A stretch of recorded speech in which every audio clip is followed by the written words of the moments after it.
A new dawn is coming.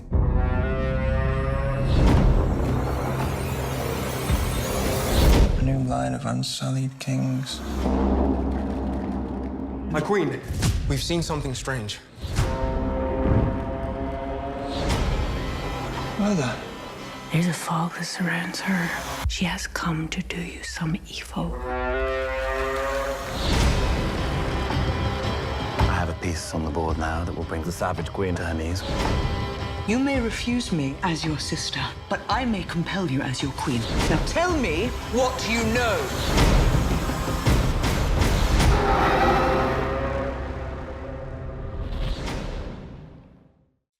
Welcome back, everyone. It's Charlie. This will be my House of the Dragon Season 3, Episode 7 trailer video. There are a whole bunch of Easter eggs, WTF moments, references to the books, so we'll break it all down. Everybody grab your swords. We finally have a giant battle of Tumbleton to fight. It is going to be crazy.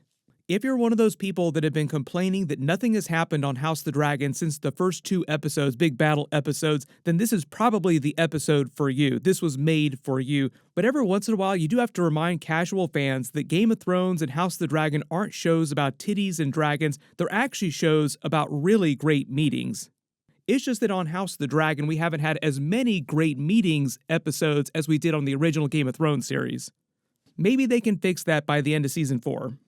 The big battle we see them preparing for in the footage here is the Battle of Tumbleton. It's not clear if they're just going to use for Episode 7 or if they'll spill into Episode 8, the actual finale, because Game of Thrones traditionally, and now House of the Dragon, typically have done their big WTF battle episodes in the penultimate episode, and then in the finale episode, it'll mostly just be the aftermath of whatever that big final battle is.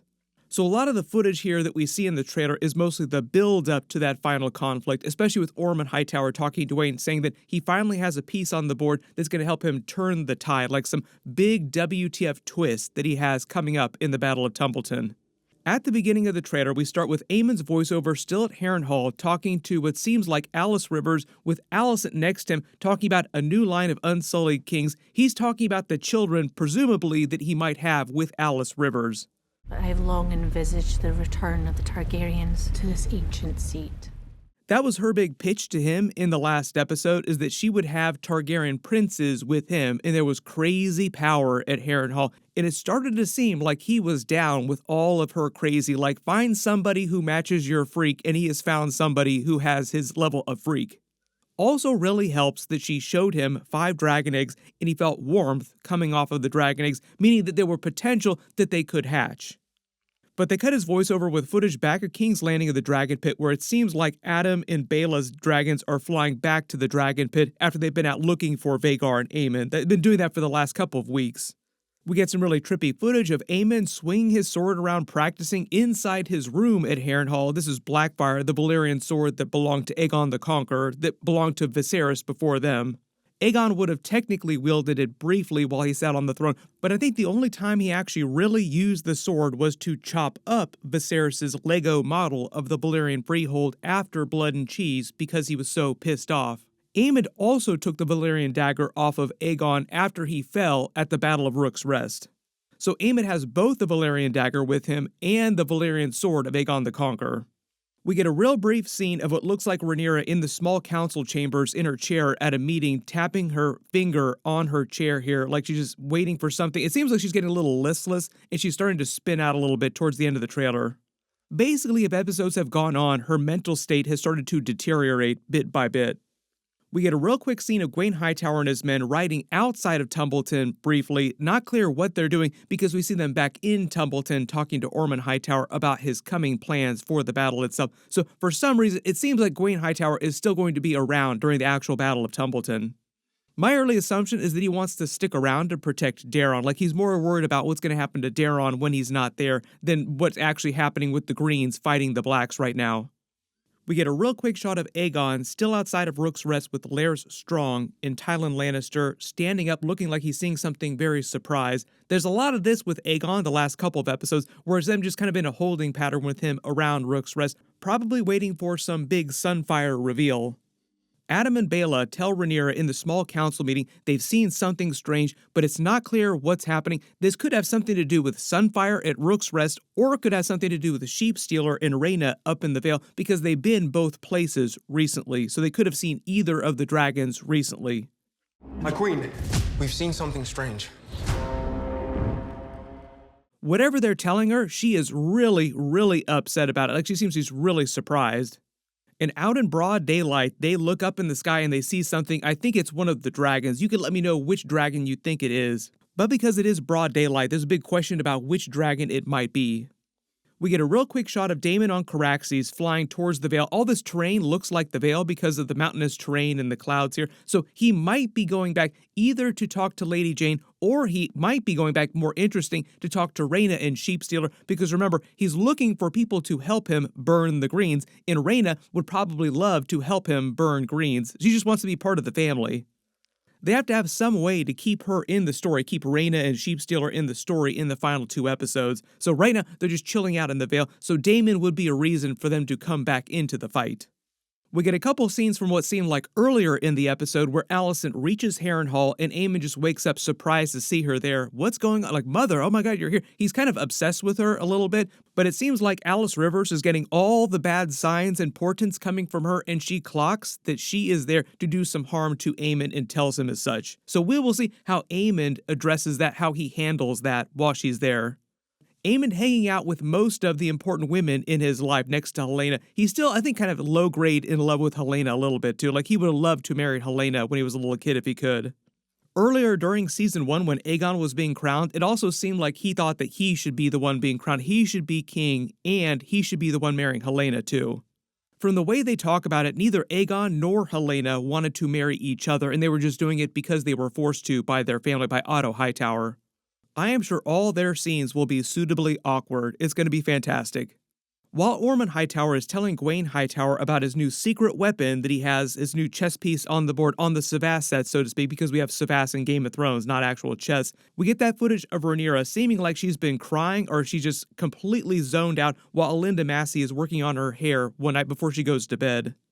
And we see a scene of Helaena even more pregnant now in bed. It seems like she might be confined to bed at this point, and Rhaenyra demanding that she tell her the future. Tell me all the things that you've seen in your dragon dreams, which is one of the things we predicted in last week's episode after Rhaenyra just completely locked in when Alicent told her about Helena's dragon dreams, because Rhaenyra, unlike a lot of the other people on the show, understand what dragon dreams mean and that they are very real. You may refuse me as your sister, but I may compel you as your queen. Now tell me what you know.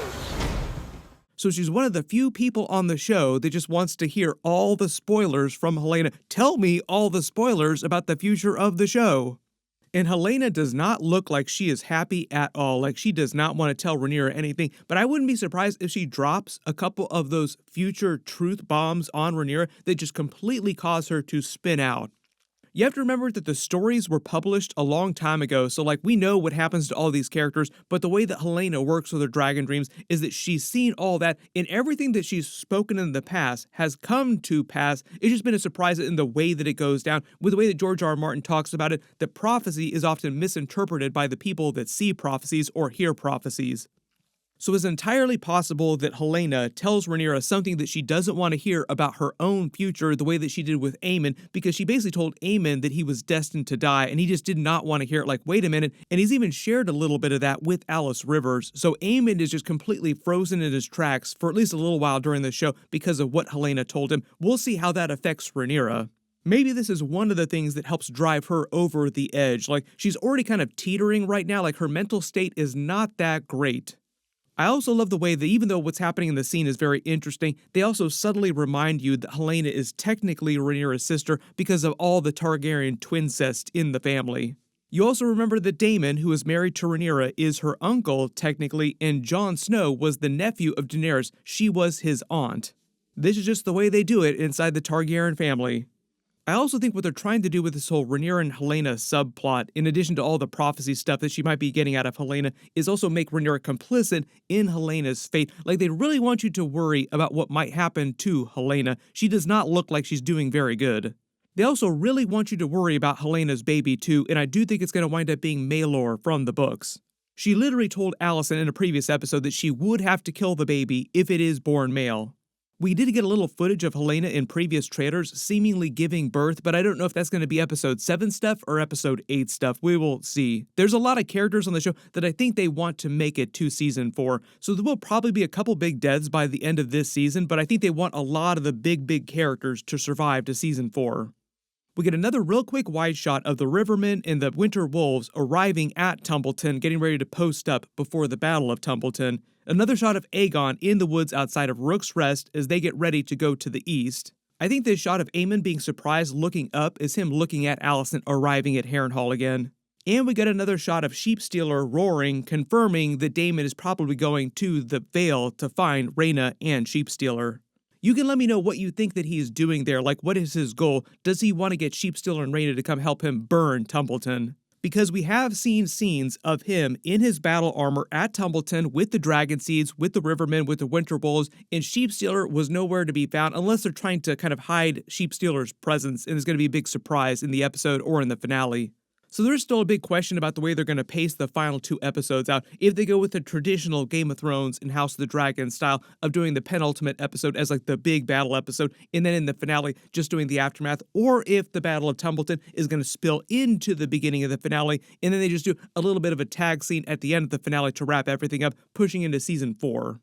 There's also a lot of stuff that we do not see in this trailer too, like what's happening with Tessarion, what's happening with Daeron. There's this whole subplot with Gwaine in the last episode where he was trying to escape Ormund. Please don't leave me alone with this crazy monster.